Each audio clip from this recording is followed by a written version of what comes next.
Uh-oh. What's up, Rattlers?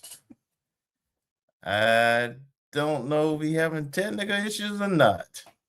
Give us 1 second.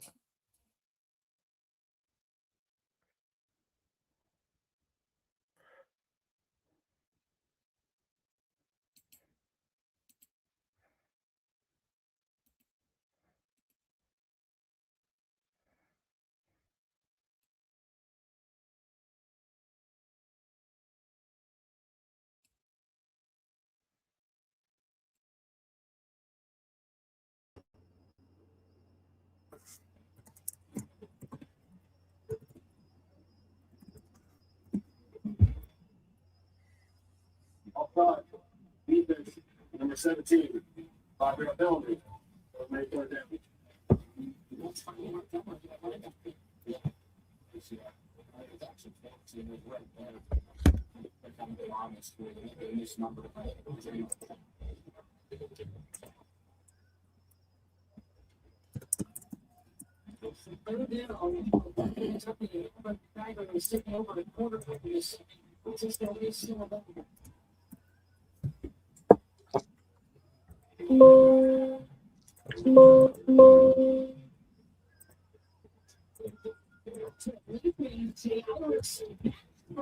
Keith, are you on mute?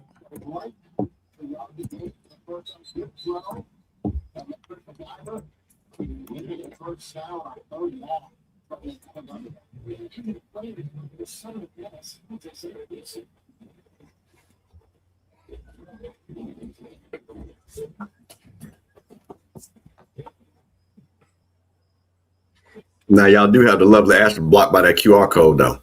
If you're too pretty to be behind the QR code. Tell him, big bro. Tell him. Yeah, look, put one of us ugly brother. Don't put listen. Can't keep the listen. I was waiting to let him know. Yeah, you put me down there. They just like my voice. I think we live. Yeah, we are. We are absolutely live. We are. Hey, everybody. Well, you know, let's go and get this thing kicked off. And I think keep a pick up in a minute. So we've assembled the FAMU Avengers to talk about the latest and greatest news. It's going into the holidays. It's a great day, and we have assembled some of the Avengers. We have a few that will be coming in shortly, and some that may have to leave a little early. But it's not news time.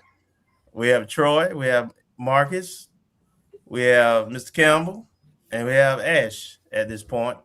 And there's some really big news that we've kind of known about, but now that it's official, we want to kind of break it down and talk about it.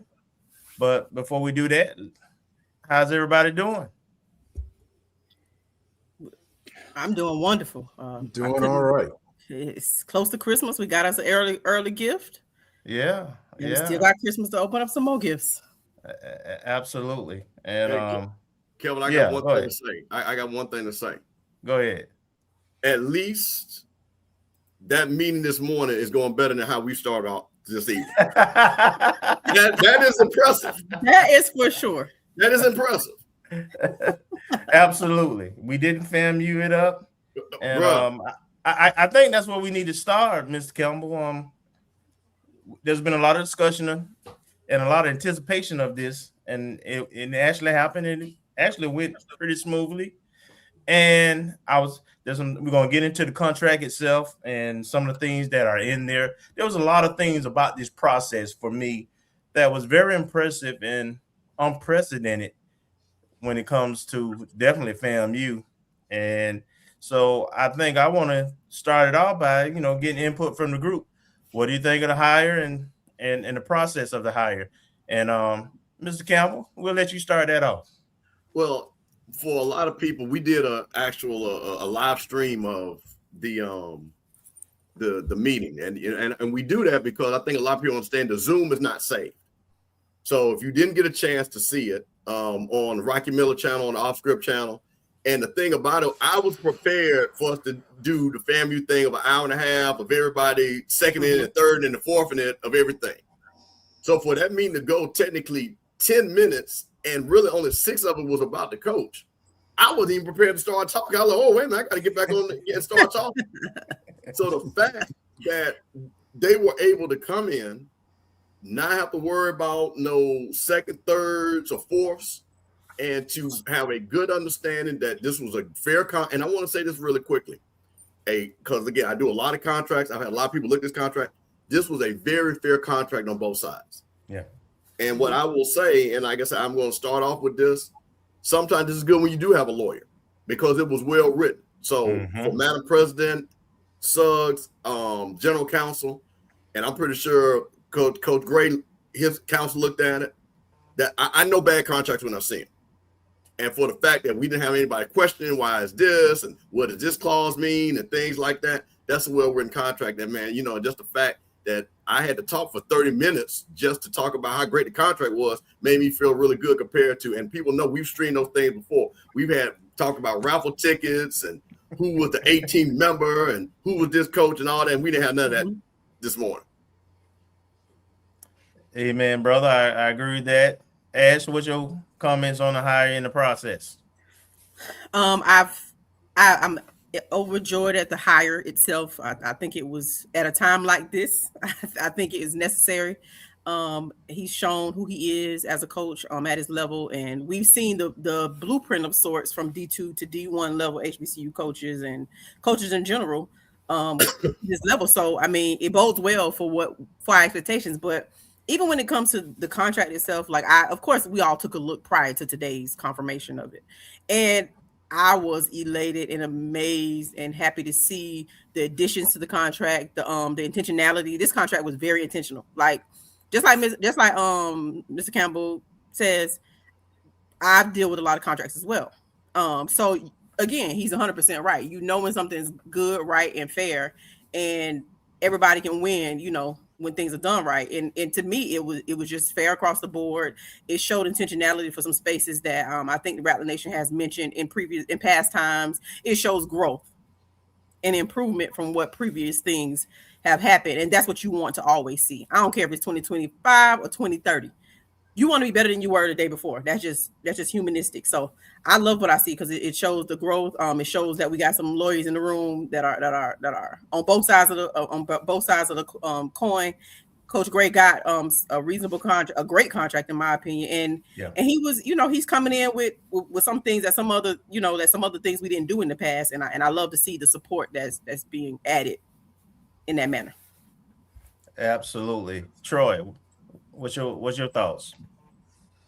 Wasn't this a great contract to rebuild trust with the fan base and the alumni? Amen. Yes. This season was a season of mistrust and just despair. And for us, I celebrate us as well to keep the faith in the institution to do the right thing. So when you see us blowing the papal smoke, having the collection of FAMU priests, that was because it was obvious the people that we hold most were losing faith. And this contract did everything to address that. This is a long-term contract for a long-term build to sustain the number one HBCU with 17 plus national championships in the future. I loved it. Mm-hmm. And Marcus, what's your thoughts on the contract and the process? On the contract, to reflect everyone else's comments, it reflects a modernization, and that's one of the things we've long talked about in terms of how we operate as an athletic department, in terms of implementing best practices that we've seen at other universities and other athletic departments, slowly moving away from the paradigm that we had before. And I know you and I have talked about it a long time in terms of back 70s and 80s, and we were operating as if we were a small business where everyone else was operating like a corporation. And this contract reflects the changes not only of that mentality, but also recognizing the rapid changes that are happening at the NCAA, at major college athletics, in terms of implementing things that we've talked about in terms of revenue share and having that as a highlighted element in the contract, having NIL as a stated goal, some of the incentives that have been there in the past and previous contracts, but once again, retaining those, but also forward looking in that this may be a baseline going forward, recognizing that these are going to be must haves for anybody who comes to coach at FAMU, and making sure that we have folks in administration who would approve it. And it sounds like this morning was a unanimous approval with very few questions, which surprised me, to be honest, but very few questions about what we're going forward as an athletic department, exemplified by the contract signed by Quinn Gray. Well, first of all, let me say that Troy and the black popes with the orange and green assembling with orange and green smoke coming up was one of my favorite memes. And also the Lawrence Brown had one where Skinner's Fried Chicken or O'Lean's, whichever generation you want to rely. I went through both of them, so they have the smoke coming out of Skinner's Fried Chicken, and O'Lean's was just ecstatic. Was great. Now, in terms of my thoughts on the contract. Now, Kelvin, one quick question for you. Go ahead. A quick question for the group. It seemed like there were some trustees who may not have jumped on in time. Does that have any impact on ratification? Because no. Okay. No, they had a quorum, so yeah. Okay. That was not an issue. And to that point, Mark, is actually one of my first thoughts is that this process showed alignment from the top of from the board to the president to the AD to the coach. Everybody was on the same page, so there was no pettiness or infighting. Also, in terms of the process itself, we didn't have a committee. Obviously, there were some candidates that were already on the radar and vetted. So once the decision was made, that vetting process can continue. And from the time the season ended against Valley, and it's before Christmas, we have a new coach, and for the most, is very popular hire, credential wise, but I thought the process was very impressive. I'm really surprised by what happens at FAMU, and I would tell you this surprised me so much so that I had to reach out to some of those folks involved in the process and tell them how impressed I was at this process and that they got it right. So that's where the bar was, but it was a great thing. Now I'm interested let's talk about the contract itself and some things that are in it that were interesting, as well as talk about how that contract compares to recent hires, because we have some D2 coaches who came to the SWAC, as a matter of fact, that we can compare it to, as well as the celebrity coaches who seem to be about $100,000 more in terms of what they're getting paid, but nobody has that 5-year window, which again shows commitment and alignment. So, Ash, what are your thoughts about the contract? Is there anything in there specifically that you like or dislike, and how do you think it compared to the market? Man, it's so many things I like about this contract, and I'm not gonna steal them all since I'm going first. So I'm gonna let y'all bring up, because I could point out at least probably 4 to 5 things that I just love about this contract. So one thing, if I'm just rattling off just off memory, these are the things that really stuck with me. And it was the commitment to NIL, to just put it in the contract. I do understand the verbiage that NIL clause or section entails, but it speaks volumes from a leadership university perspective on the importance of NIL for our student athletes. That's one thing. And one more thing that I'll say one more thing and let y'all have, because I don't want to steal them all. Another thing I really, really like is the commitment to grooming our coaches with the additional funds that goes towards professional development. And in any career that you're in, professional development is key. Growth.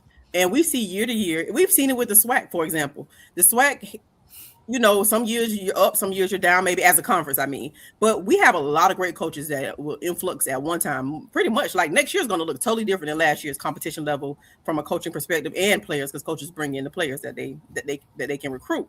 So for me, you have to always be evolving and getting better and going to these conferences and networking and if you're doing good, you're probably going to have to keep you're going to have some turnover in your OC and DC and position coaches, because usually when at our level, when they do well, they get called for another job, right? So when you're staying networking is your net worth. So that's very important. And I like that we show some intentionality to put some funds behind grooming and improving and developing our coaches. So those are my two things. Okay. Marcus, what you got? Well, I guess the follow up on Ashley's point, and I guess one thing we noted either kind of qualitatively, and I had something somewhere where I was keeping track, but in Coach Simmons' era, just about every coach moved on to a job at a higher position, or even a peer school, but a different level, whether it be assistant coach at the G5 level, or a coordinator position, or another coach at an FCS level. There was a lot of coach promotion from his staff.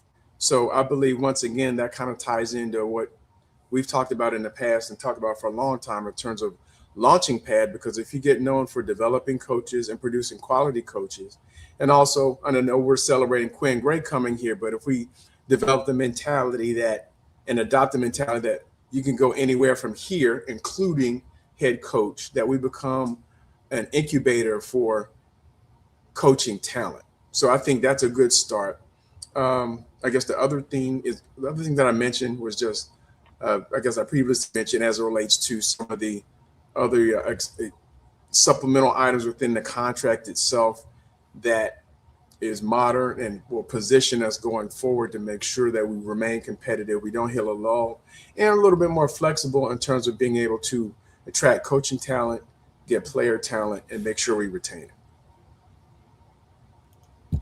Agreed. Keith, have you figured it out? Are you with us now? I'm with you, man. My when I tell you my internet was giving me the devil's hell. Like, well, I literally I got the laptop set up and I'm on the cell phone. So I was like, what the heck? So that's what happens when you don't, you leave the friendly confines. But I'm pleased about the hire, man, you know, and as we can see, Marcus shares. You got echo. You got both of them on? Probably got to mute one of them. You got to mute one of the volume on one. You fix it. All right. There we go. All right, go ahead. Yeah. No, I just love the hire, man. Very pleased with it. I think we hired the right person. And much like y'all said, I think it's the first time we've seen this board move in unity since before they hired the president. That was a good show of unity. Bravo to them. And honestly, that's what we need as a university, right? Yeah, absolutely. So I enjoyed that myself. Anything about the contract? Any one specific thing about the contract that surprised you or stood out, good or bad? The years surprised me. I was surprised that we did a 5-year deal. I like the number, though. And one thing, it didn't surprise me, partially because Marv's a lawyer. And I got to give credit to the people who advised me about her. They're like, she's good. And so you can definitely tell a lawyer wrote that contract. And between her and AD Suggs, great job was done. And you can tell that they were listening to the voice of the FAMU. It may have been some of the FAMU that's on this show. But a lot of the things we talked about on our shows are things that they've addressed in this contract. Yep. Mr. Campbell. I'm going to say these words: value, value, value. And I think, Kelm, you look like you got a chart up there that it looks like a comparison. But I want people to understand and this is what I'm talking about, talking about how the contract was written.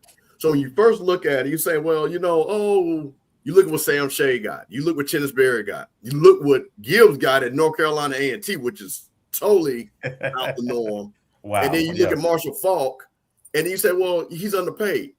But what they did was they said, okay, we'll give you a salary, but let's give you a $25,000 signing bonus, which actually pushes that up. And then you look at the value, Well, Marshall Faulk is 1.2, and I'm basically our contract is 1.2, but his is for 3 years, and because they had to give him so much money up front, and Southern came out with their big chest, we got $950,000 in coaching salaries. Well, guess what FAMU said? We brag different. We're gonna do 1.2, and that 1.2 is already, if the word is on the street with the people that I've heard that he's bringing in, it's some bombs about to be dropped. So the fact that you got the value with giving him value, because it feels good to get a $25,000 bonus, which could have been put in his salary. You know how that every 2 weeks, the difference with somebody give you that cash up front. That's different. That's different. His wife gonna be happy whenever that check, because I wanted to see when they had to pay. They have to pay it by the end of the physical year. Right. So you know his wife like, you got that 25,000 yet? You got that 25,000? Oh yeah, that signing bonus is different than that.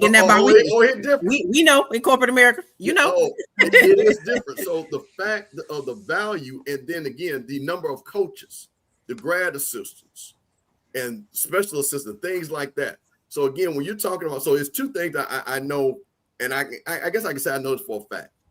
When that contract was put together, you had the knowledge of Angela, who understood the athletic side of it.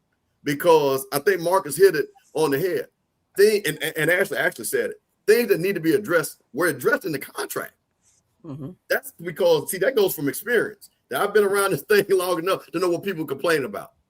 And then the second part of being a lawyer is saying, okay, how do we make it? Because now we got to keep this money in a certain time frame, right? Of the 240. Now we don't have to go to the foundation, get extra. But we can go to the foundation potential, or because we raise this money, we can give them $25,000 to push them up to 260. So those are things when you're looking at from the legal standpoint and from the experience standpoint. That was why I was excited once I saw the contract, because I knew right then and there we were getting a tremendous value. And the coach, because I'll tell you another thing too, what allows the coach to do, if he does what we think he's going to do, he'll get renegotiated anyway after year 3. It's just the way, and we're not going to have, and I'm going to keep it above, we're not going to have, I don't know if you're worth it or not. I don't think we're going to have that conversation. I don't think we're going to have that conversation. So we're already in alignment of, if he outworks his contract, there's growth there to pay him, and still, we will still be of value. Because then, when you see these other guys who are not actually getting overpaid, because I'll tell you this, and let me be quick because I don't want to take up too much time. Think about what Mike Vick got. Mike Vick got Marshall Faulk money. Them folks is mad about that up in Norfolk. All right. So Deshaun Jackson, on the other hand, has earned it. So that's the catch-22. So I like where we're at because of the value. And Troy, what you got? Y'all know me. Y'all know I've been screaming the same thing for a very long time. FAMU has an advantage over every other school in the SWAC. And it wasn't meant for FAMU. It was meant for Florida State. It was meant for UCF, USF. We have the ability to use foundation funds and revenue share. I know a lot of people don't like to talk about that, but if you have revenue share and you have NIL third party, you have an advantage over everybody else in the SWAC. That is not your main recruiting tool, but it is a stick that you can use as one of your tools. So that was one of the things that made me happy about this contract. I was very excited about that. I will say though, that's a good point too. Go ahead, Keith. I will add to this though, and I really felt like kind of looking at this contract. You kind of mentioned it. There was a level of growth and a level of understanding. I think if we're honest about this, Colsey got a contract that was meant for Willie Simmons. When you look at this, Quinn Gray got a contract that was meant for Quinn Gray after we learned from the mistakes that we made with James Colsey. And so I think that was very important. And it's not that, it wasn't a mistake hiring Colsey as far as just like everything that happened. Like, I don't want to seem like that. You can argue how you feel about the results, but I think it showed that we learned something. And I think that was one of the most important parts just as a fan to see like, oh, snap, we actually learned and we changed based on what happened. Because, like I said, Colsey's contract was built for a coach that had a winning track record. Where with Quinn, you're building a contract that comes back and says, this is all that was going wrong with that coach and the previous coach. Let's fix some of those things that they were complaining about. Yeah, and I'll just add, you got that escalator clause where it goes up 20 grand every year. So, I mean, over the life of the contract, the brother is going to be in alignment with the market anyway. But on the front end, the university is investing in his program. Mr. Campbell mentioned about, the 1.2 million staff, man. We're going to see exactly what that means. In terms of the names that come as well as the results. I have, like Mr. Campbell, I have no doubts what kind of success we're going to see with this program and soon, early. Something that was in the contract, we talked, you all pointed out some things that just stood out to me. To have summer school. We know the issues we have every year about summer school with student athletes. They have that in the contract where 65 kids can attend summer school. That's big. That's important, right? It helps you with the team chemistry. It also brings kids on campus. It also gives kids access to get an early start, to get adjusted to collegiate life and the program, the weather, depending on where they're from.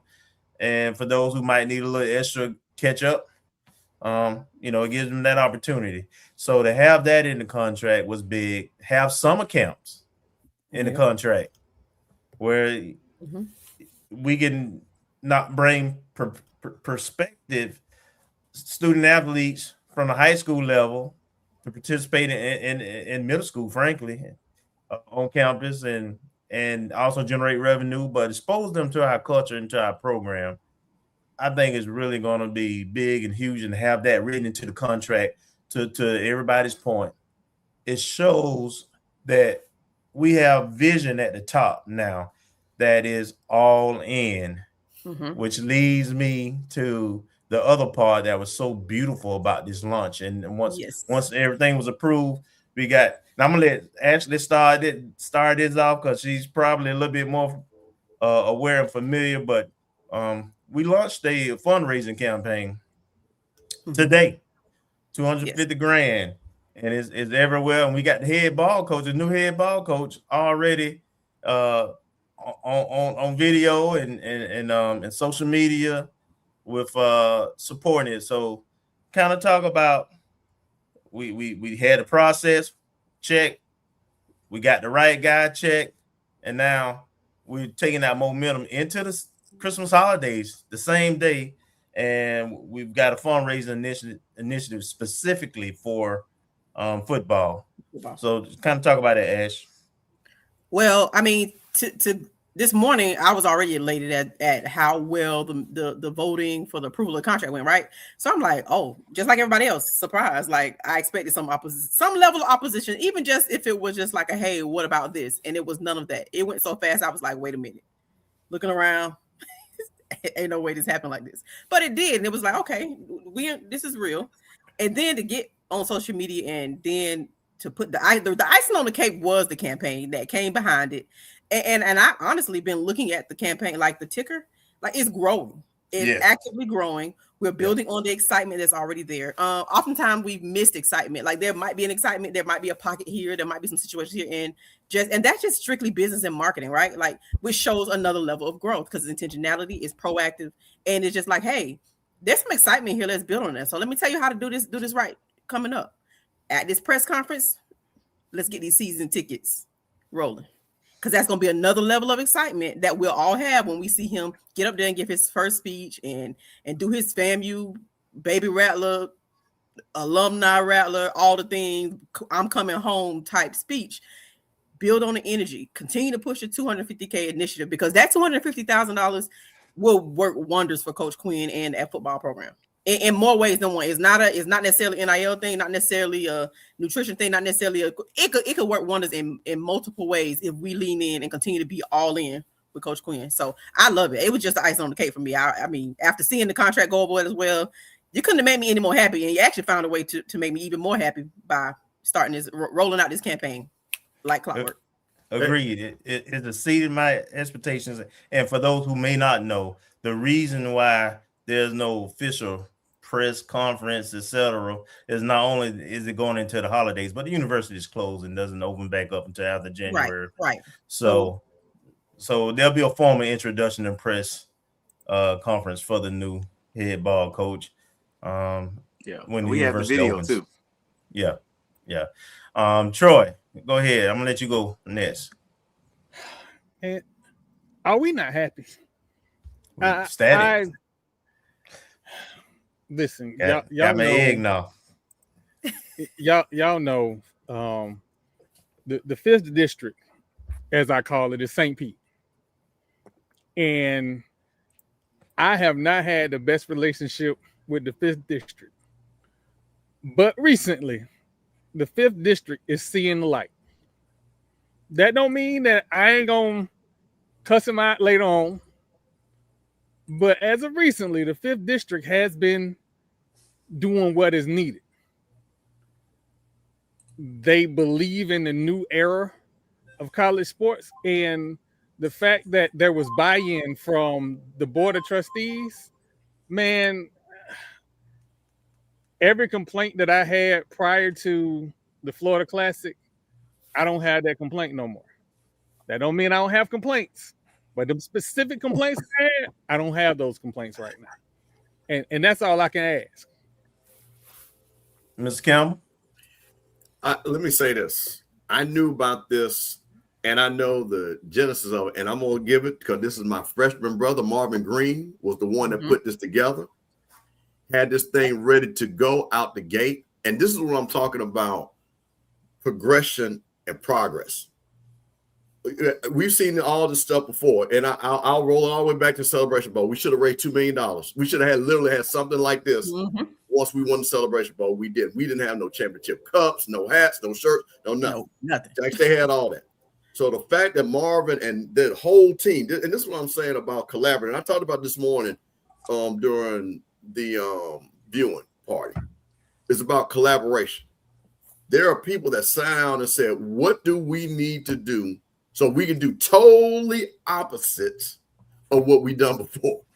And the fact that Marvin and, like I say, Angela and President Johnson and, those that are involved, Brandy Tatum and all those people in the foundation to say, let's get this going. And then you saw this push from all these different avenues to the point, and like I say, I think Keith said he's got the video where the coach, who has not done a press conference, like, hey, this is what we're doing with an acronym that goes along with it. Now, the little things I would have rather for him to say leadership or something like that. I'm about to talk tomorrow about the acronym a little bit. Please him on that. But other than that, to see that roll out and to be, and like I said, and to have it so well done, where now, like I said, I'm already looking at it, and I just dropped the link in the chat, and I think they're already at $12,000 already. Yeah. So that says a lot. And like I say, shout out to my freshman brother. I'm proud of Marvin. And like I said, I've known Marvin from day one. He's a consummate professional. And this is what he does. And that's why he was the right man for that job. And like I said, I'm just proud of my brother. I'm so proud of him. Keith, you got the video queued. And if you do, you can go ahead and I'm going to let you take over and you can go ahead and roll the video.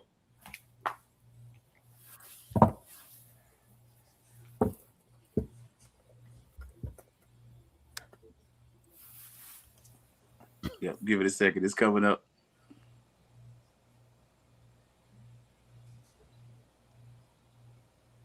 Well, it's coming up. If you got any commentary, you can share it about the campaign. I know individually, I'm just excited for it. I'm just trying to see if it'll come on up and do its thing. But yeah, I guess the Strike campaign has now begun. $250,000 is what we're trying to raise for our student athletes here on campus. We're asking for donations of $250, $500, and $1,000 to build the momentum taking this thing into the 2026 season. We're asking that all of you are all in, just as I am, here on campus. Click the link below and make sure that you're all in with myself and Rattler Football.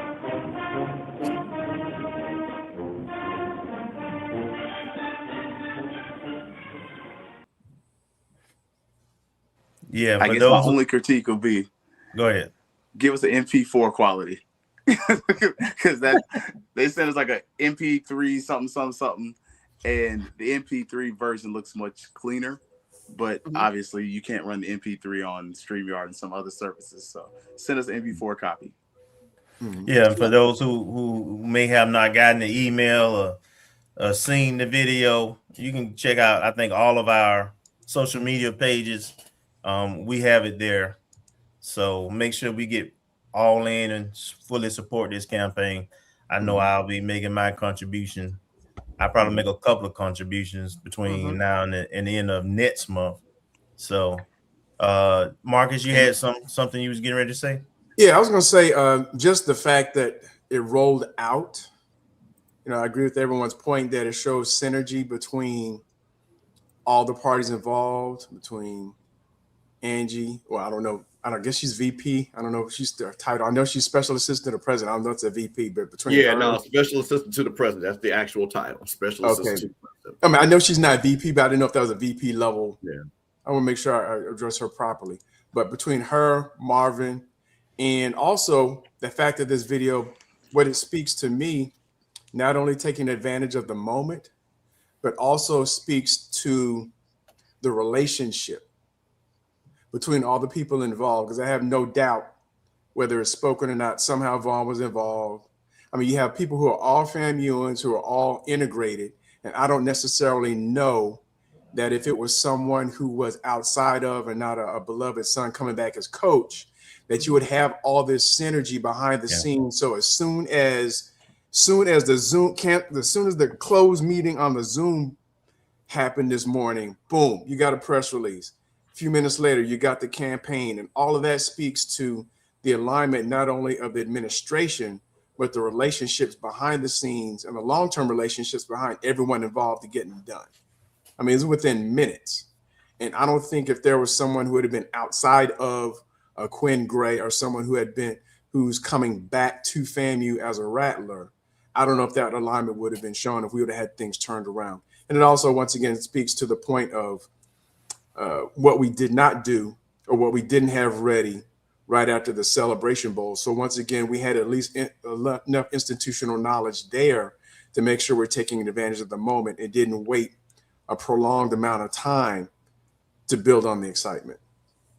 Do you think it was just institutional, or was it just also like professional experience? Like, you know, we talk a lot about what, you know, professional experience, but also institutional knowledge of people who were here. And we've all spoken on our own platforms how we really dropped the ball. Even though Coach Simmons moved on to a new role, there is no reason that we shouldn't have had, at least in draft form, even if it's a graphic and something else, in terms of as soon as the clock hit zeros, that we had stuff rolling out. And it's just like the Super Bowl. You know, if the other team doesn't win, they send them off to someplace else to somebody, you know, to use T-shirts or whatever. But you got to have the button ready to hit as soon as the clock strikes zero if the game is won in your team's favor, so you can take advantage of all that excitement and momentum.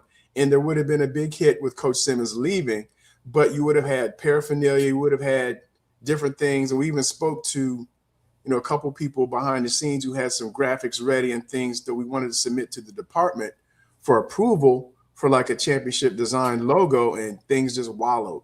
So things like that, I don't expect to happen going forward. So Keith, I'm not sure if you're ready, if you want to go to break or do you want to keep rolling? The only thing let's keep rolling. Okay, I'm gonna let you take over now.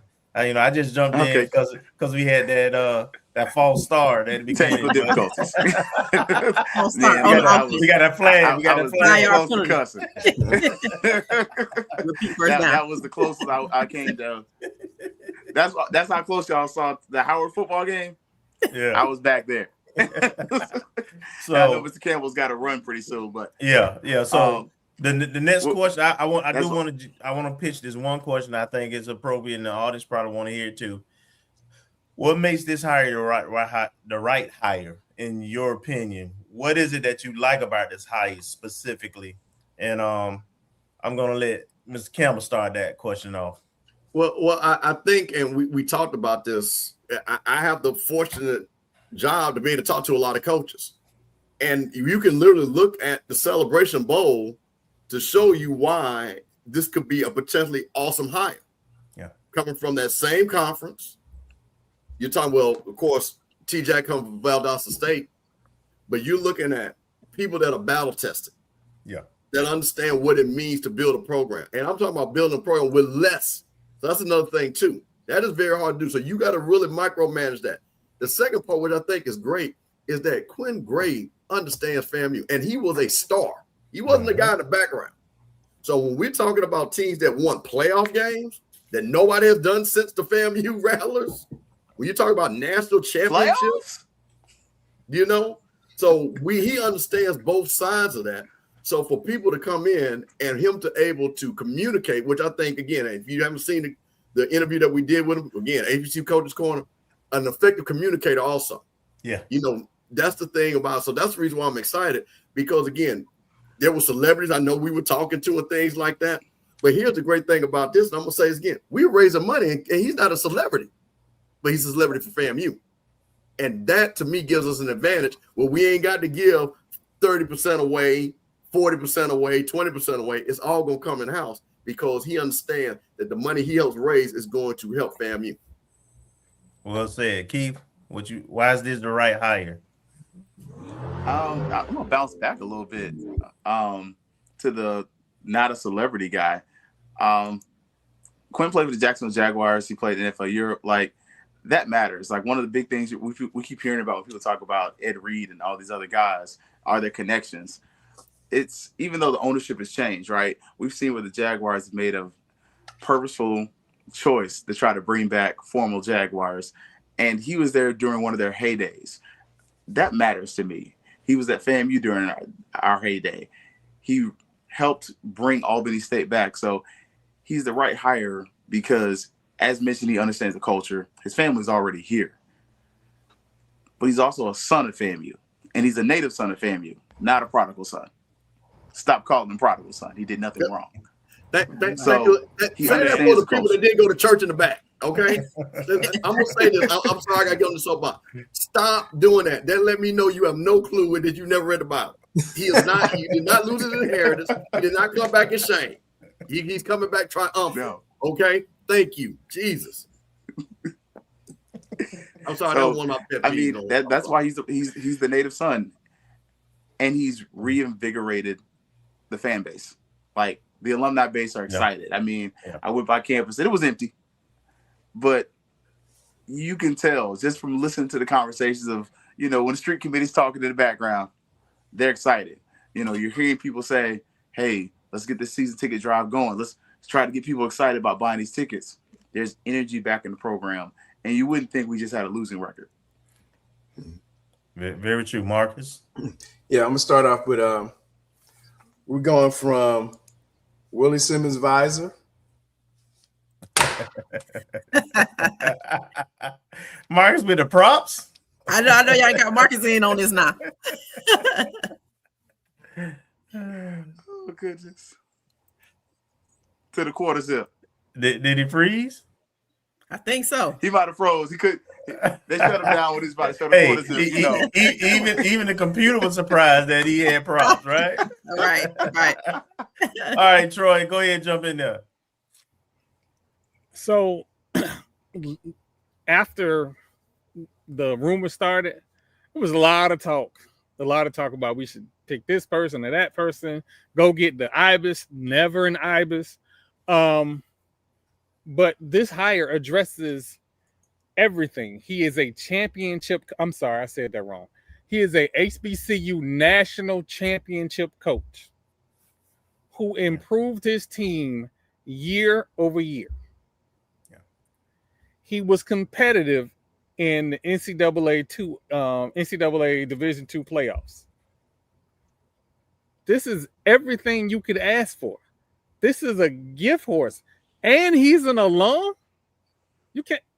This is a marketing machine ready to print money. Mm-hmm.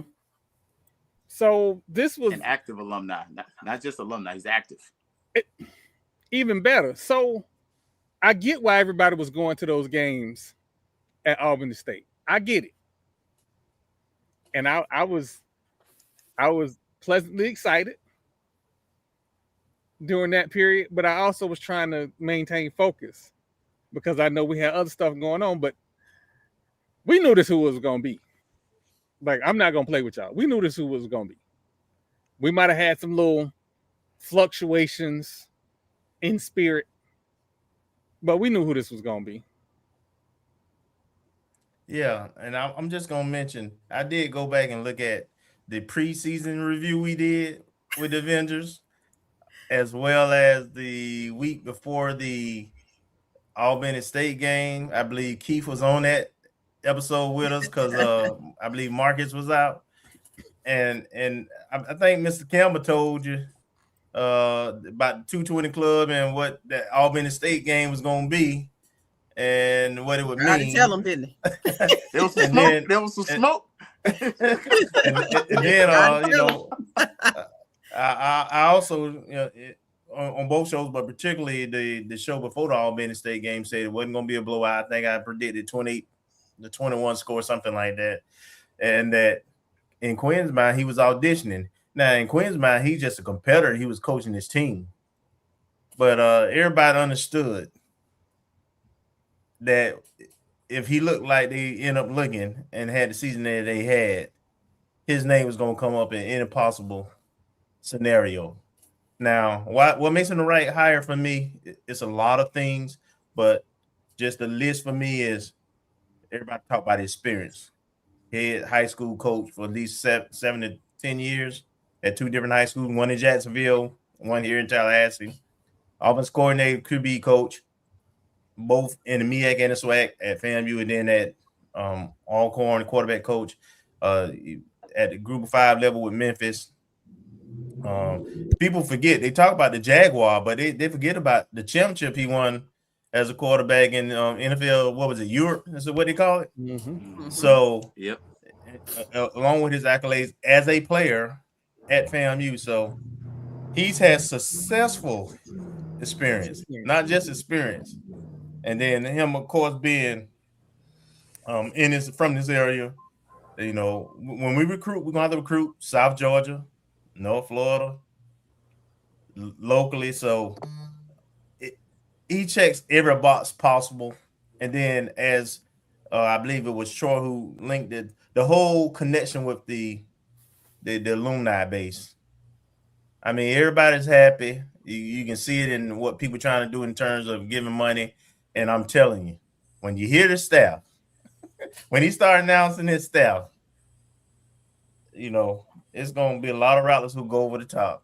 Going to start selling wolf tickets left and right. Bending eyebrows and all. You got Mr. Eyebrow on the screen right now. No He already eyebrows, ready. no chest out. So I know You Mr. might Campbell, keep your eyebrows this time, Troy. I know Mr. Campbell got to go. I'm not sure if he's still listening or not. If you are, Mr. Campbell, if you can jump back off, I was going to give you a minute. But whenever he comes in, I let him do his thing. Keith, go ahead, Mr. Campbell. I know you got to go, so get in whatever you want to get in right now. The floor is yours. Hey, listen, I just want to tell the FAMU faithful, we suffered this year, and a lot of people on this, and like I say, done so much work. I just want to say, and again, I think it's very important. You got to, you know, we had a lot of turmoil with the presidential hire. I'll just be honest with you. It was a lot of up and down with that. But one thing about me, I don't talk about the man unless I know the man. And I will say this, as far as with this, and I hope this is a good omen going into 2026. So this was a successful hire for athletics. I hope President Johnson takes us forward to academics, and then FAMU can be the total #1 public HBCU. So, guys, I appreciate you. Got to run over to HBCU Coaches Corner. Got Savannah State coach. But if you guys are still on, I might be back. And once again, I appreciate you all. Love you all. And happy holidays to all my rallies. Happy holidays to you, man. Happy Appreciate holidays. you. All right, Keith, I'm turning the keys over to you now. You got the script. Marcus, appreciate it, man. like our Marcus look like he ready. Yeah, let me jump in before my internet jump out again. But yeah, I got on my QG quarter. Come on in, Marcus. I got on my QG quarter instead of the fitted cap and the Willie Simmons visor. But I agree with all points, and I was asking Keith to put up the slide, but don't worry about that, because you look at all the people and the hires in the last 2 seasons. A lot of them are program builders, and Coach Gray has shown throughout his career, starting at Andrew Jackson in Jacksonville and then going to Lincoln. Well, going to FAM, then going to Lincoln and other places, that he's a program builder, and that he has elevated the places that he's been. And even though he has a slight 2-year lull, that bodes well for bringing what he brings to the table, but also what the university has recognized as deficiencies in the past in terms of the contract, in terms of support, and having those dovetail so we can have something that's sustainable and that's comparable on our level and above as it relates to how we operate the athletic department and the program. Absolutely. Love that. I love that. Look, Kelvin kind of hinted at something right here. And Troy, he kind of hinted at something as well. We might be kind of excited about some of the coaches we might see. Hopefully you're excited. I don't know about you, but me personally, when I'm hearing that the football coach is going to bring some new assistants in it, right? Let me see. Will it play? There we go. What's the coaching carousel looking like? Just want to put that out there. Kind of ask a friendly question. And we know Troy says never an Ibis, but can we have that as a potential option? So, what do you say, Yee? Who might be some of our potential assistants? Well, if you believe some of the speculation, and let's be clear, it's just speculation. There's a certain coach who was at UAB who previously before going to UAB was the defensive coordinator at Alabama State for about 4 or 5 years. Right. Who's a potential candidate for the job here. Of course, he has someone on his staff who the defense coordinator. You got to remember, Albany State. As much as they talk about how many points they scored, they had like a top 5 defense in the nation, Division II, and his defense coordinator was Chris Cash, who also coached here at FAMU on the same staff when Quinn coached here, right? So former NFL player. Yes, former NFL player. Is there room for both? Well, I'm sure there's room. They have co-coordinators all the time, or one can be in a role of assistant head coach or something else, and one be the actual defense coordinator. They all gonna have a position anyway. So there's speculation. If someone from his previous staff coming over, that probably would be someone you would look at. And I imagine Quinn knows a lot of people, a lot of coaches. There may be a former FAMU Rattler, former FAMU coach that is pretty popular, that may be coming back to the fold, who retired. And I tell you, just those 3 names alone. Those three names along. Put them 3 together. Whew. Oh man, I mean, you talking about talent? Everybody get your roll. Everybody. Along with success and winning. Yes. If you just make those 3 things happen, man, I'm just telling you. But those 3 names that I figure would be in the midst. Go ahead, Keith.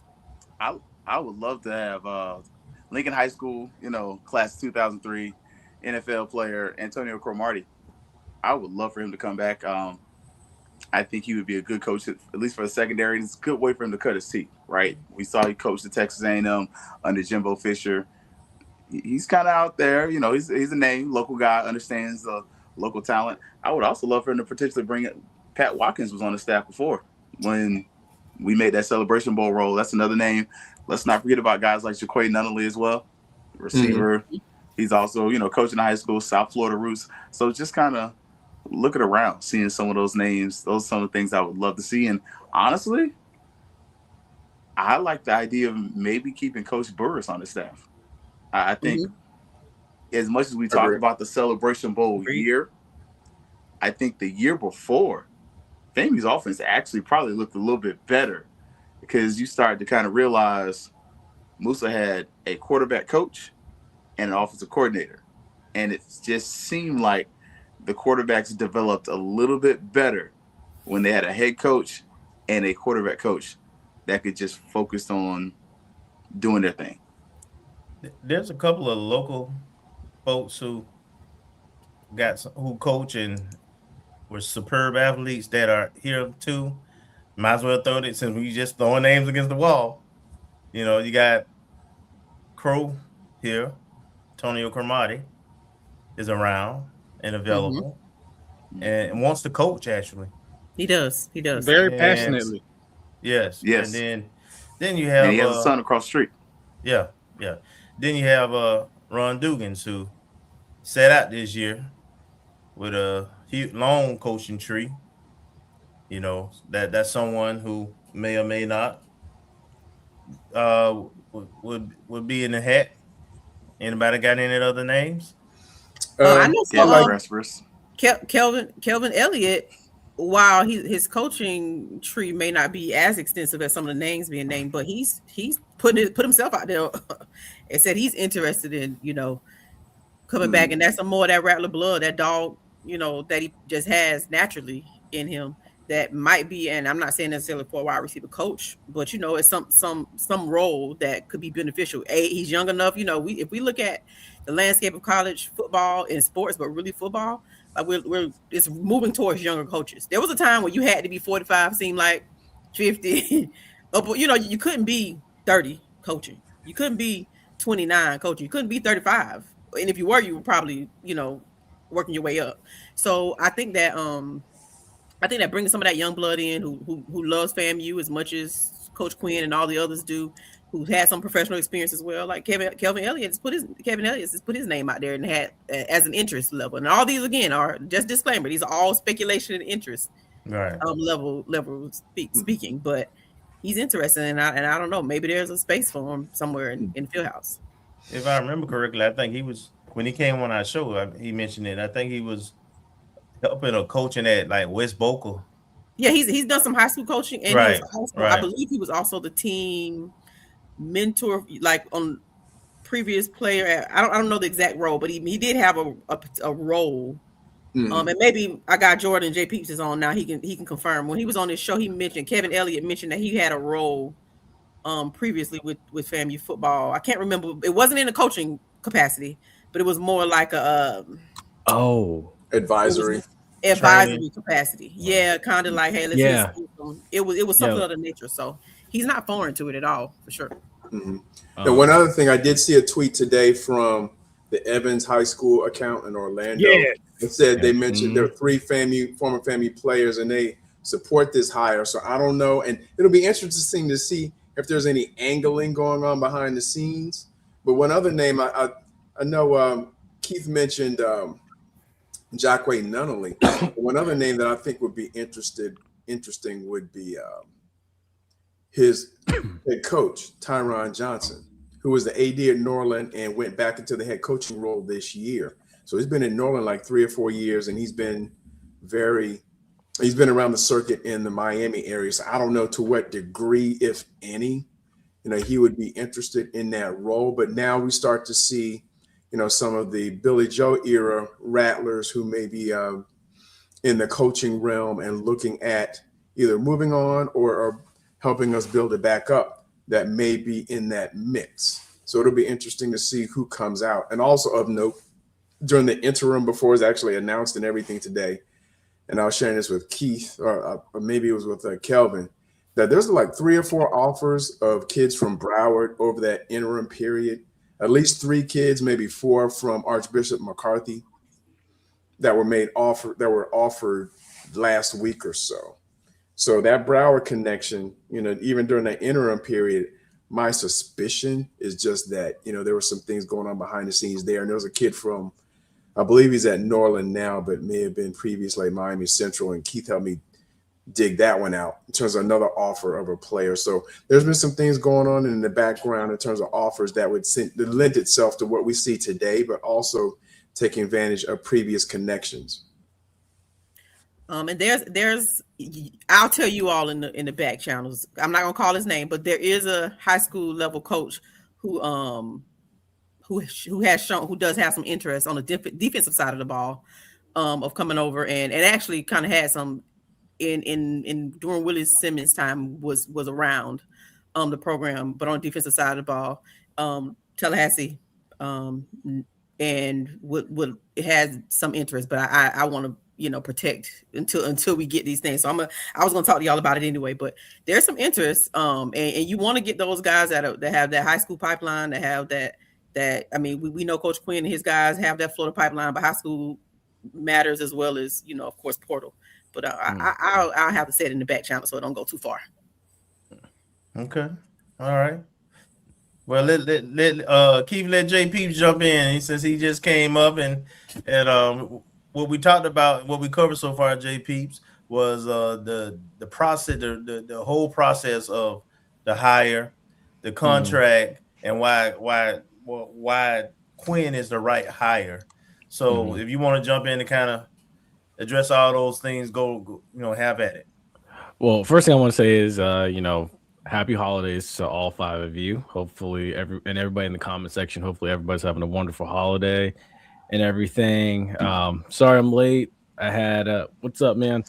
I had a Bucks podcaster on. Long story short, Todd Bowles likely will be gone. But the other thing too is I just want to say, I'm happy that Quinn's back, man. I don't know if Quinn's watching. I had him on back in 2020 during the pandemic. He was down in Miami chilling, and we spoke to him. But I got this year from 2001. I'm sure we were all there.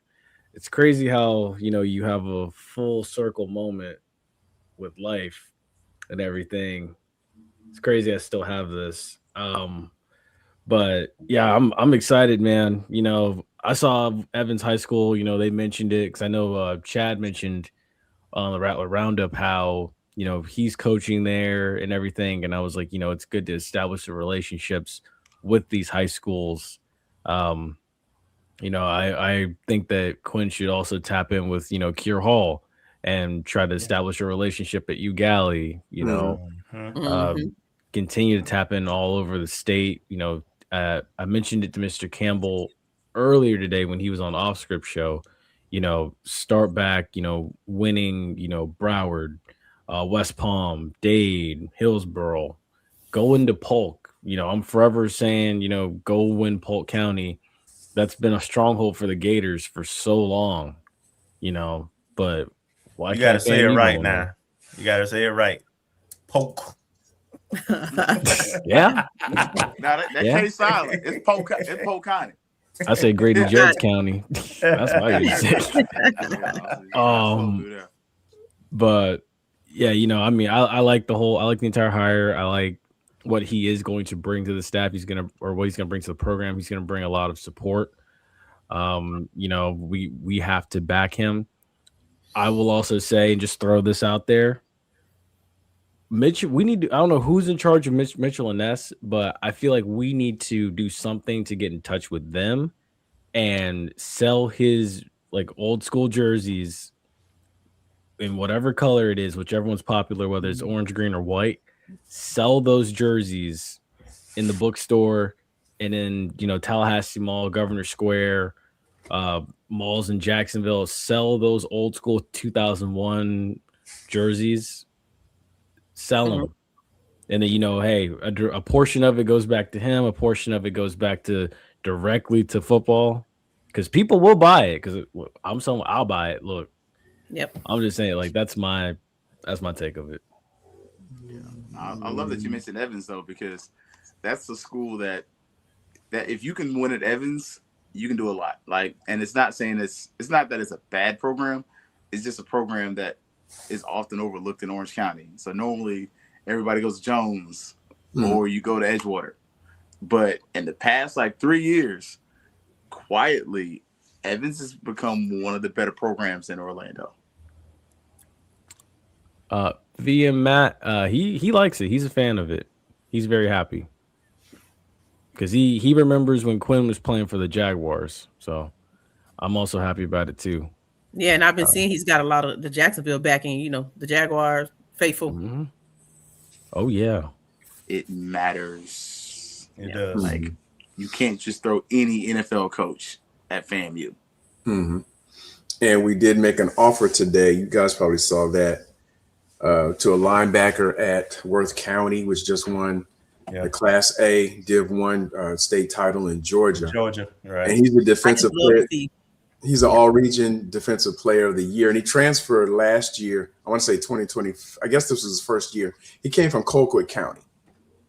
And then went to Worth County. So, the first thing, it was literally minutes after the BOT meeting concluded, the offer was made within an hour.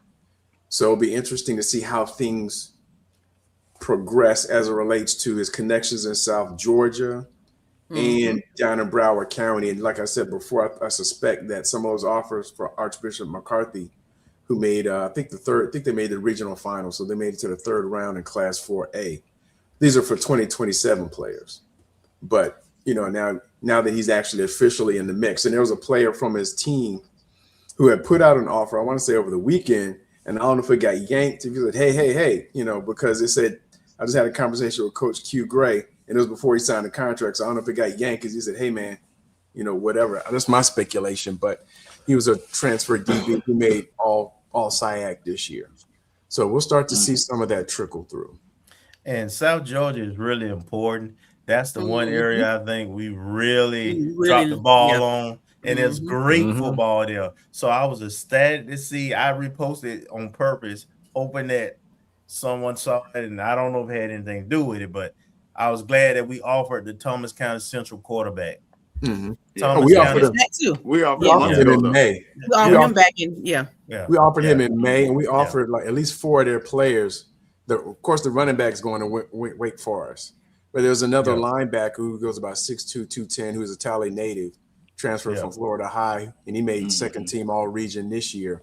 So, and actually Allison, she confirmed, she said FAMU folks were at the state semifinals that they were hosting there. And I'm assuming there are some folks up there. And I know that Orlando McKinley, he was on QG's staff up until this year. He's on there, I guess, the last couple of years. And he's on this staff as a defensive analyst.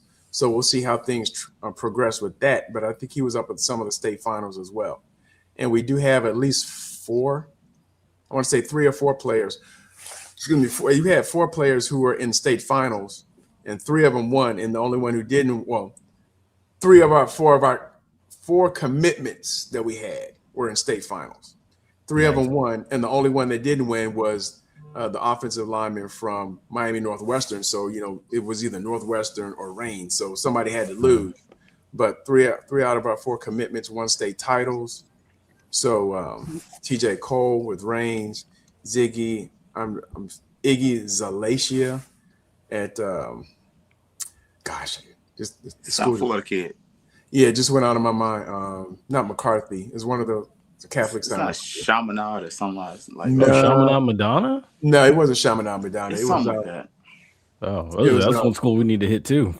And who was the other one? Cedric Kelly out of Creekside High School in Atlanta. So they all won state titles in their respective. And one of our late offers, also was in a state title game, but he lost. And that was Jordan. I think his last name is Jordan. Yeah, Cardinal Newman. Thank you, Jordan. Couldn't remember the name. Iggy Zalatia out of Cardinal Newman, won Class 1A. But also another in Georgia.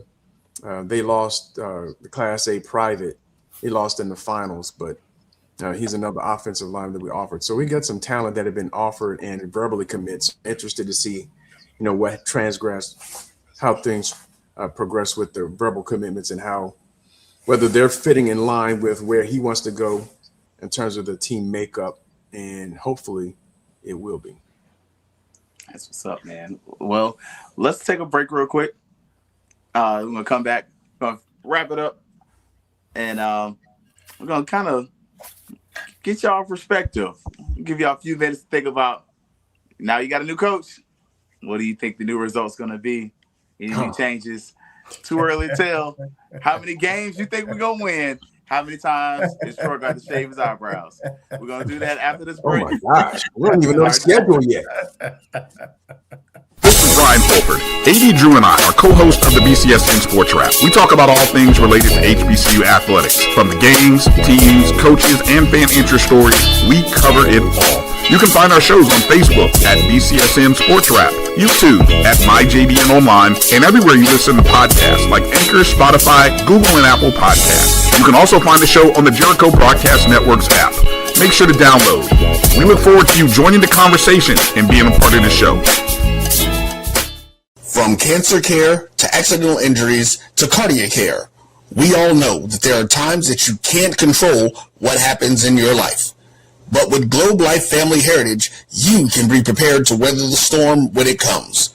Call Dr. Beverly Eagle Rogers at 877-300-8269 or visit the website at globelifefamilyheritage.com.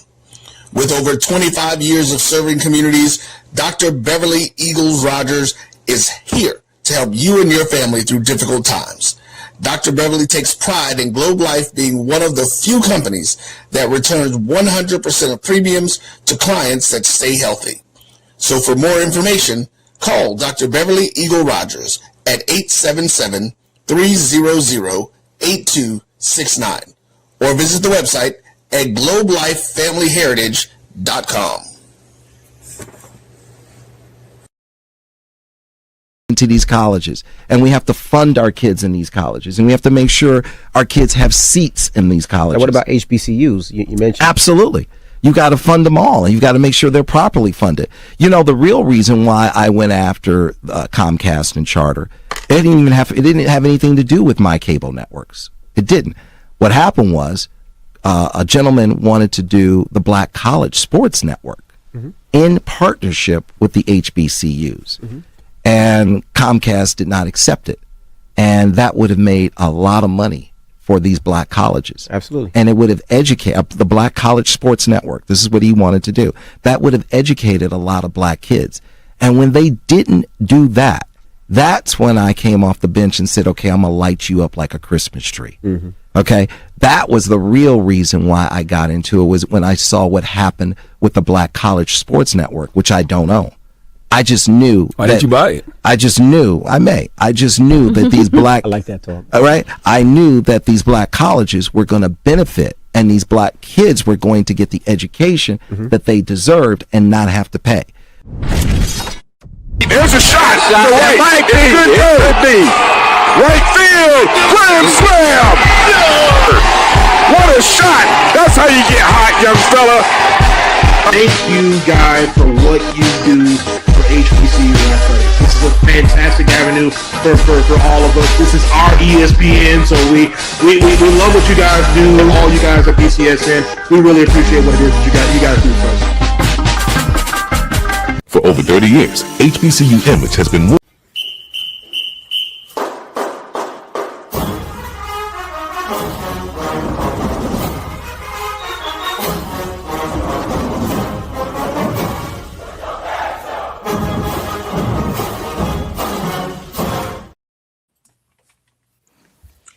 Welcome back. Let's finish it up, man. Look, good friends, good time, good people. And fortunately, my friends have good internet.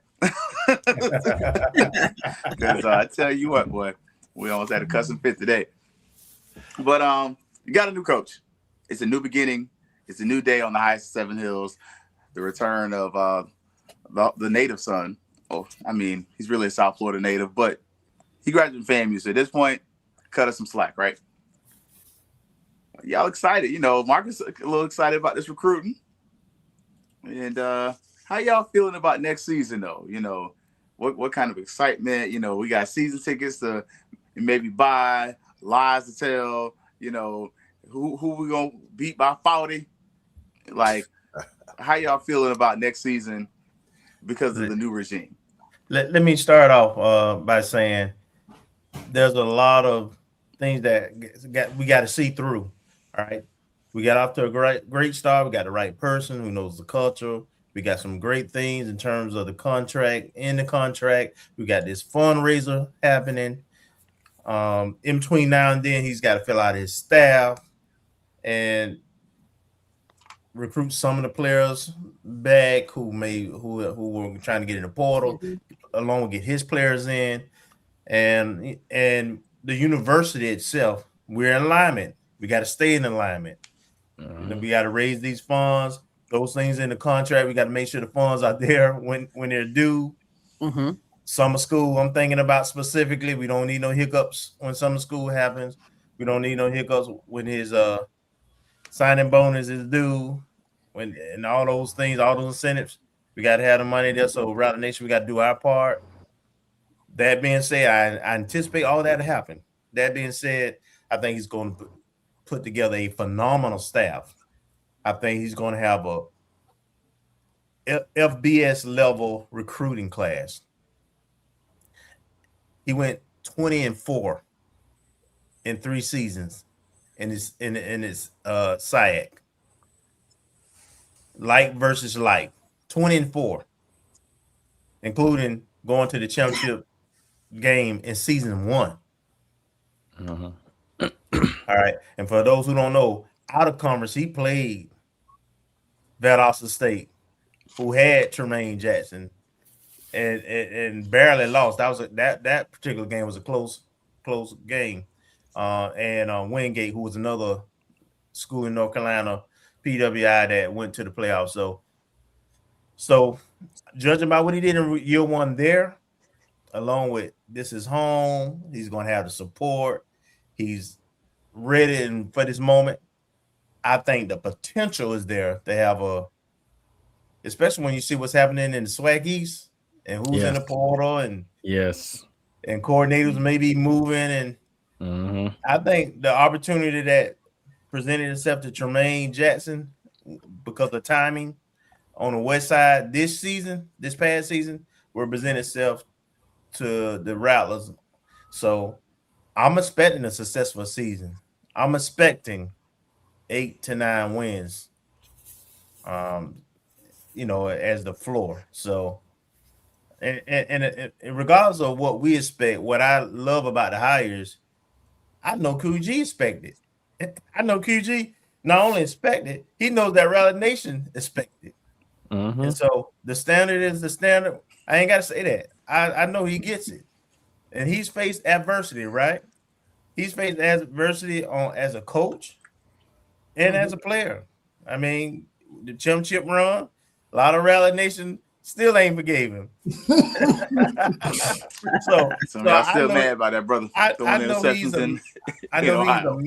know he's a man. He can handle adversity, and he's a leader of men.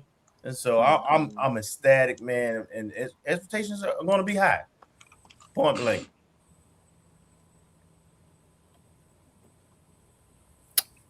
Okay, well, I might be in the somewhat of the minority when I say what I'll say based on looking forward to the future. Like, so big word for me is going to be patience. And while I'm not going to limit Coach Gray and his staff and his recruits to not being able to pull a 1-year turnaround, I'm not going to limit him to that because I'm a competitor at heart. I understand what I'm also a believer in saying what you want and working towards that thing. So I will never put them in the box, and I'm a real Rattler. So, I mean, a win is a win is a win for us Rattlers. So what I will say is that I am going to walk into this off-season, preseason with the word patience for him and his staff and what he would build, what he would bring. I believe in his ability to build. I believe in his ability to assimilate the players and the staff, assemble those pieces of the program. He's built a program before. This program needs some building, needs some retooling and bringing some folks back who might be ready, considering walking out the door. So I have firm belief and faith in him, but I'm also going to walk with patience to let him do what he needs to do. We gave him 5 years. We're excited about the 5 years. I want to see how he builds this thing up. And if it just so happens that at year 1 we rocking and rolling, I might have to bet Albar Troy after that. I just might. So Troy, your name got called, so come on now. So for me, my bad. Go ahead. I hear what Ash is saying, and please understand, we got to understand trauma when we see it. And part of what happened last year is everybody's reluctance to get overly excited. I ain't that person. Not. You can speak life and death through the power of the tongue. This has been manifested. Big Sir's fur coat told me we need to get ready to be in Atlanta next year. I need to get me a fur coat. I done been on Shein looking for a fur coat. We gonna be in Atlanta. Bet your eyebrows, your chest hair. Let's go. I know that's right. Come on, JP. So for me, I'm gonna come out straight with that. I do expect 7 to 9. I think that's right where I feel like this team will be this year. We only know of 2 dates that are for sure locks. September 12th against Miami. So we might be playing potentially, if the playoff shakes out this way, we might be playing the national champions. Who knows? And then also too, November 21st, we play Bethune. We don't know about Camping World Stadium right now. Hopefully it's in Ray J personally. But outside of that, of course, on the road to Alabama State, on the road to Jackson, on the road to Lorman against Alcorn. And then you have Southern Valley, Pine Bluff, Alabama A&M. They all come here too. We don't know the Orange Blossom Classic opponent yet. Sounds like it might be Tennessee State, maybe, from what I've heard. It could be somebody else. I've heard Tennessee State, South Carolina State. I've heard Sanford might be an opponent. At this point, I'll just be glad when the schedule comes out. But I go back again to, what Nick Saban always says, get the right people on board, get the people that have high expectations, get rid of the people that have low expectations or mediocrity. Get the people that are going to buy into the same principle of the program and that want to do it right all the time and consistently well. But I do believe that Quinn Gray will be the one to get certain people in order. So I will say I do think my safe spot is 7 to 9 wins next year. I'm leaning more towards 9 right now.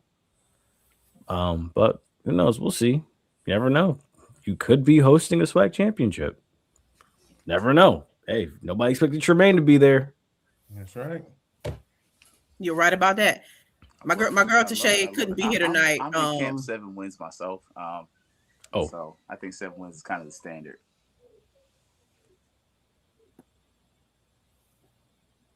Go ahead, Ash. My girl Tashay couldn't be here tonight. She's traveling, holiday travel. But she told me to make sure. So shout out to Tashay, the other half of Fang Exchange. She wanted me to make sure that I give her prediction. And this is her prediction. I'm gonna read exactly what she says. Tell them that I expect Quinn to beat Valley by 40. That's it. We all do. We all do. Right on, sister. Right on. Go. Absolutely. No, I'm kind of aligned with everybody else. I think 7 wins, and I'll give the first year caveat to get everything in place, because you can't always get everything first year, and there's no indictment of QG's coaching acumen or anything. But I think I do believe with all the turnaround and everything going on, and I'm glad that the process started early so he can hit the ground running at the beginning of January instead of the last time we went through a coaching search. But I would say 7-win minimum.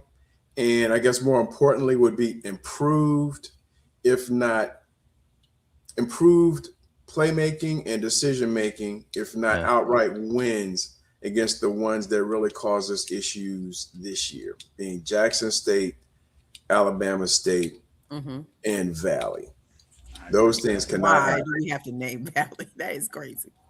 Yeah, the fact that it's come up, but most certainly, and we'll have to see how the outer conference shakes out, because I think we have at least 2 more that we need to line up in addition to Miami to see who those what schools are represented there. But just I want to say overall improvement in terms of how the games are managed, what decisions are being made, and I think Quinn's growth and maturation over the years, even from the time from when he was here last time coaching, about 11, 12 years ago up until now, and in his interview with us on OG StrikeZone a couple weeks ago, it kind of shows where that growth is and where we expect things to go.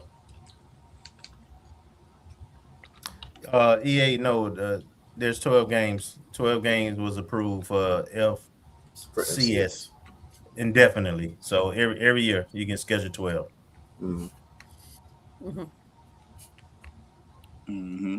And when we're looking at that, right? And I love that Kelvin mentioned that 12 games is something for every year, right? Is that something where when we're looking at the Orange Blossom Classic, we mentioned the Florida Classic, are these some of the ways where now we can start having Quinn Gray come out there and start raising funds with his personality, with his name, with his cachet, and with his experience for the university in ways that maybe the previous administration couldn't because, faith had been lost in the program largely because of, the president search, but also because we came off a 12-win season to 7 wins. Mm-hmm. I think there's going to be great alignment with Quinn and the administration in every aspect. And you can see it in the contract, in every aspect of the program, frankly.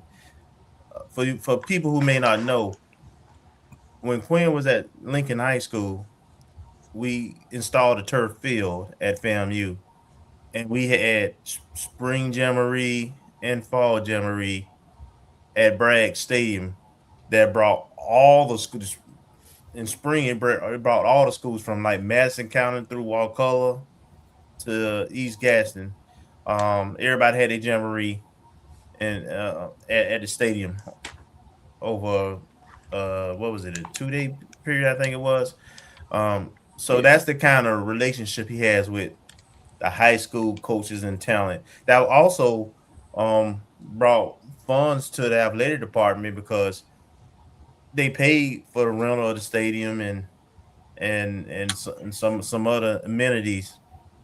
So to your point, Keith, I know he thinks more deeper than perhaps other coaches do, and I'm sure it wouldn't shock me to see something like that happen. I know the state championship game is down in Miami this year and next year. Well, it was this year and next year. I think it's 2-year wonder.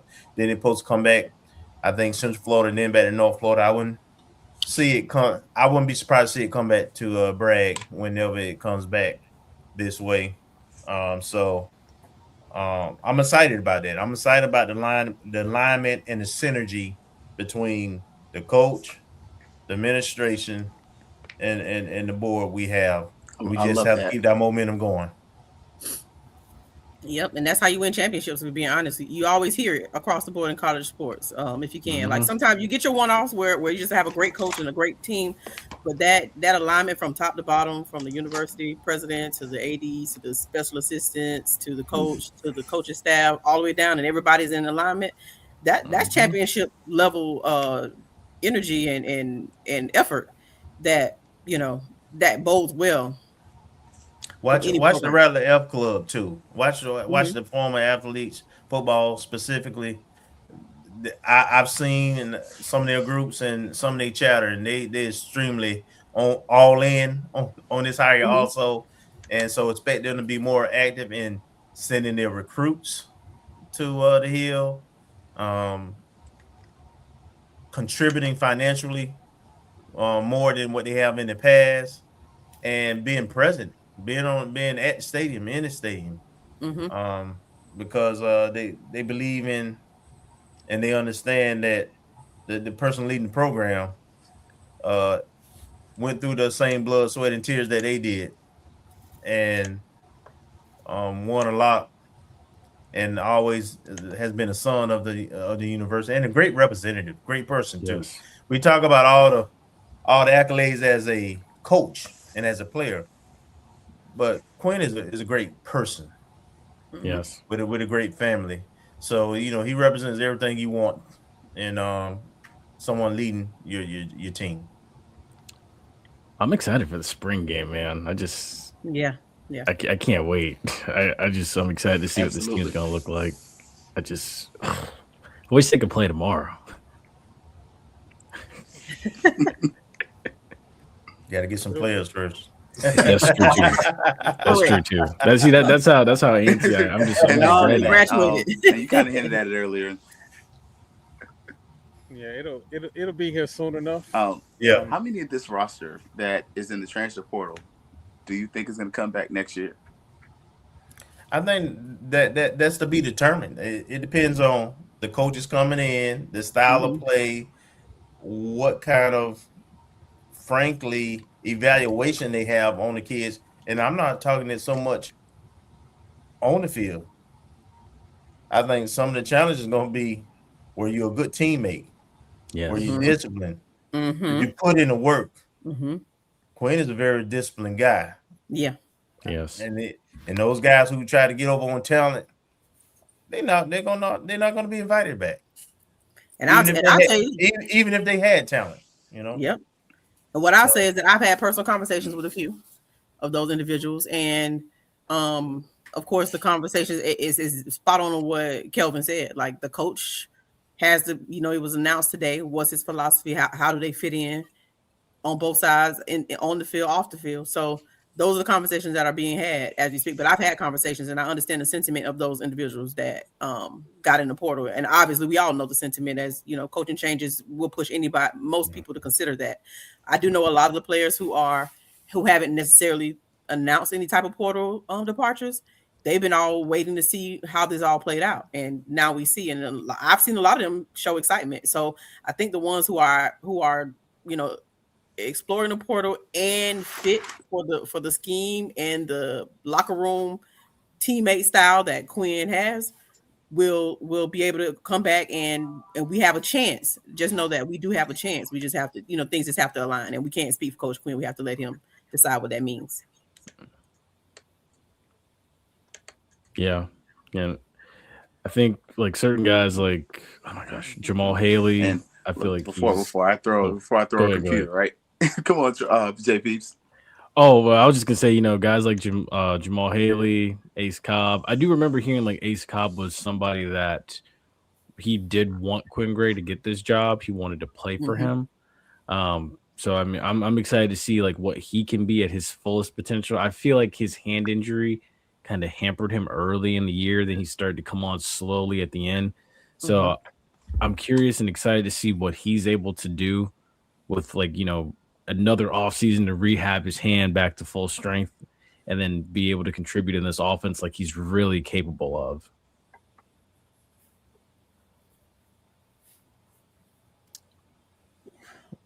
of. I've seen a few little items in the chat, and a lot of it revolves around a dedicated recruiting coordinator. We're in a new era. That title may have a different name, but if you see something like GM of football operations, that's what that is. Just so you know, that is a all-encompassing job now. So just be aware that you might not see a national recruiting court. It may be something else.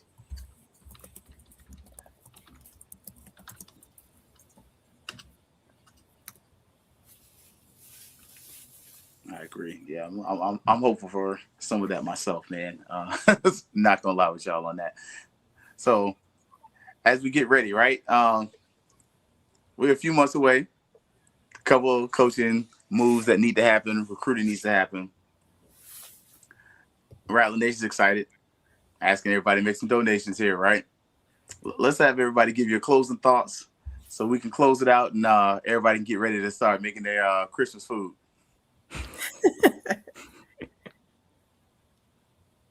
You're on mute, Kelvin.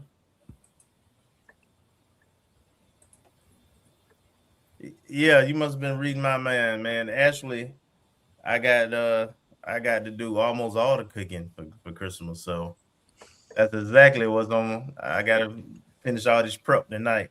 But my final thoughts are this. First of all, let me say Merry Christmas to everybody, the panel, as well as the audience at large. Thank you for supporting us, for watching us. And my thoughts are that there's reason to be excited in Rattler Nation. There's a lot of positive things happening, both from infrastructure standpoint, as well as you will see better disciplined players in play. You will see better coach players in play. You will watch the game and not be wondering, well, why are we doing this like that pump formation? We'll have less of the. We'll look like the way the Rattlers should look, and we'll have some Florida speed. Those things I think you can count on. The rest of it, we have to see if it comes together. But again, I have to give a shout out to Suggs and everybody who was a part of this process and making this happen, because it was done in FAMU terms about as professionally and as thorough and as quickly as it could be done. And I appreciate that. It wasn't a bunch of drama, and I hope that becomes institutionalized, and that's the way we operate moving forward. Right. Yes. Come on through, Troy. Oh man. We told y'all this was happening. Not no football scoop people, not no people in faraway lands. The FAMU Avengers told you this was happening, and hold the faith. Everybody wanted this to happen in 2 seconds. It needed to be done properly, and it was done properly. Not only was it done properly, you are excited about it. You're donating. You're asking about season tickets. This is what a program looks like. Top down, on the field play, marketing, administration, everybody in sync, in step for one goal. Number 18. That's the goal. So I'm excited. I'm blessed. I'm cancer free. This Amen. is one of the best gifts that Rattler Nation could have gotten after what we saw the last 2 years. And we kept thinking it was going to get better. It didn't. Okay. So that lady made a change. And she made the change y'all asked for. I got to give credit where credit is due. Also, to the panel, thank y'all for embracing me, because me and my fat mouth was just off in the echo chamber of myself, yelling to the top of my lungs and betting eyebrows and chest hairs. So thank you for welcoming me. Merry Christmas to everybody and Happy New Year.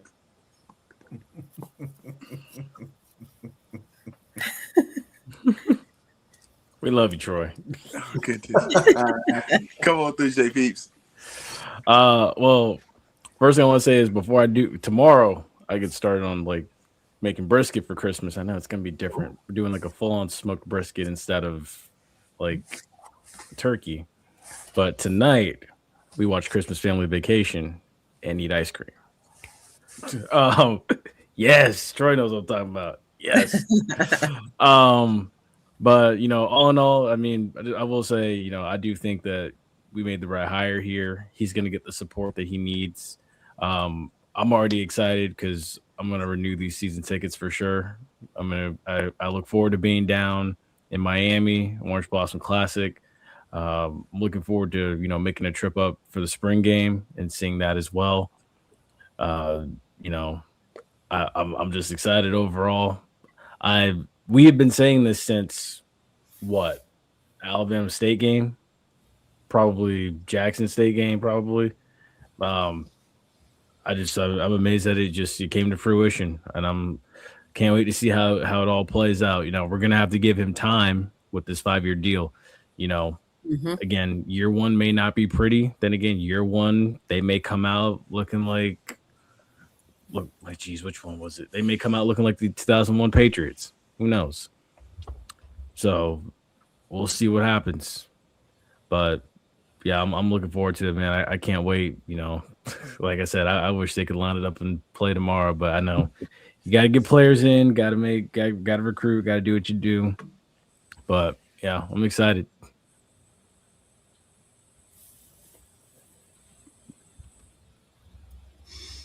All right, Come on, yeah, Marcus. for me, it's good to see career progression for Quinn Gray. He's worked his way up. He's hit pretty much all the stops you could in terms of being a head coach in high school, being an FBS analyst, and then leading his program and coming back to his alma mater. So I'm excited about that. Excited to see his growth and to see what he does for FAMU while he's here. And also to see how the school matures and develops in terms of operating the overall department in a way that is sustainable, that it's not personality dependent, and it's not maybe even wins or loss dependent, but it's more dependent on supporting the program holistically. So, I think he'll be a good catalyst for that we don't have any of the drop off that we saw after we won a championship. And so I think he'll be a great coach for FAMU. He'll bring in the right people, have the right staff, have the right players, and make sure that he continues to do us proud. And also, Merry Christmas and Happy New Year to everyone.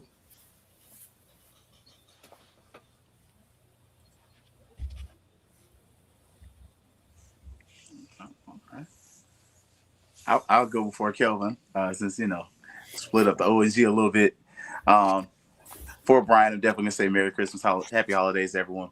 Mm-hmm. For me, it's a great day for FAMU, Rattler Nation, largely because, again, we've already stated enough about Quinn Gray coming home, but there's hope. Like we talk about in the Rattler Charge where faint, and you just, it's not there. It hadn't been there. Like that Rattler Charge has been very lifeless, very a waste of time because it was just a charge, but it was a charge that had no energy behind it, that had no promise behind it. But now it seems like the Rattler Charge is real, and doesn't matter who does it, doesn't matter if they do great at it or not great at it. It actually now means something because we're fielding an athletic product that's going to follow through. A lot of this season, I didn't feel like we were going to get any follow through, but I feel like at least 7 wins, and I feel like the data supports that. So that's not just me, trying to give y'all eyebrows and chest hairs and talking outside of my neck. But when I come over here and look at first-year coach Jackson State, 7 wins. When I look at first-year coach at Prairie View, 7 wins plus. Like when I'm looking at Chennisberry, first year MEAC, 7 wins plus. So you won't be hearing a lot of the standard from me, but we're back in Bragg. It means that when you come to Bragg Stadium, expect to get your ass kicked. Yes. Yeah. That's the standard. That's what it is, right? You got to restore the strike. That's our other little thing. Restore the strike.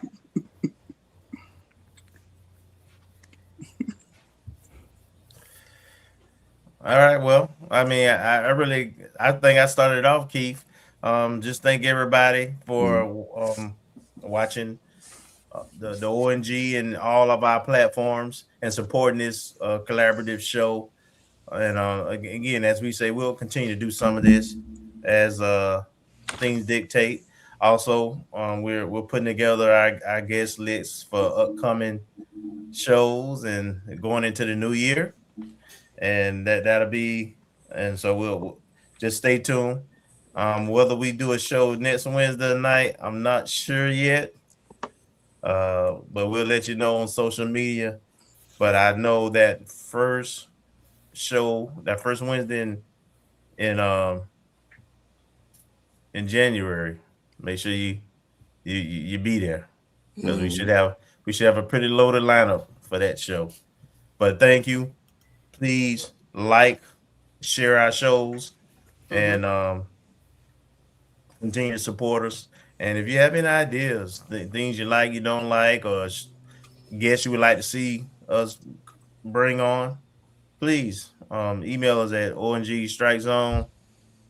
Was that at Gmail, Marcus? At gmail.com. Yeah. Well, please communicate, interact with us, and we'll continue to bring you new content. Thank you. Happy holidays, everybody. Let me give you one last thing before we go off. Go ahead. Fan Exchange's show every holiday is landing on Thursdays. Seems like New Year's, Thanksgiving, of course, Thanksgiving, Christmas. So we will not have a show. Obviously, Christmas is on Thursday. We want all family members to enjoy your family. So Merry Christmas from that perspective. We will have to find another day probably the next few weeks, because at this point, all the holidays are falling on our traditional podcast night, or our show night. So just want to make sure I made that clear. Not traveling, but we'll find another night and we'll make sure y'all know about whatever night we decide to get on and chit chat a little bit. Merry Christmas to everybody. A playoff watch party with Fan Exchange. That would be good, I think. That would be fun. That would be fun. Let's maybe we get all the shows on one network. Maybe we get them on BCSN or something like that. That might be some fun, Yeah.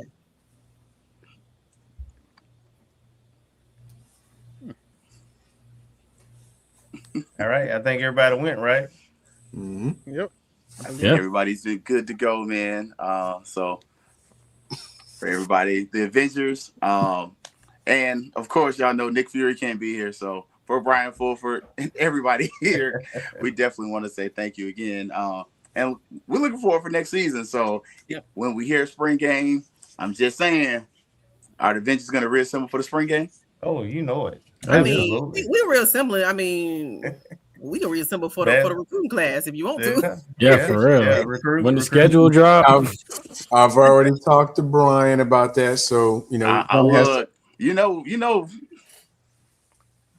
got some in the works. Got to work out some things, but we can maybe do a signing day thing. Basketball tournament. Yes. In Atlanta. Okay. Yes, that's what I'm talking about. Men's side only. Should we make it? You know what? I went the whole show. That's one thing I wanted to say. I went the whole show without even needing my water. But Keith, Troy, you almost made me drink my water. But Keith, here we go. I thought we was gonna make the whole show without having to take a sip. Hey man, just because the laptop want to act stupid don't mean the jokes ain't gonna keep coming. Oh man. Well, anyway, for everybody here, man, look, we'll be back for the spring game, probably recruiting special, and we got some more recruiting stuff coming up, man. So we'll catch y'all later. Appreciate y'all and thank y'all for a wonderful season, for everybody, ONC Strike Zone, and everything in the Orange and Green Network.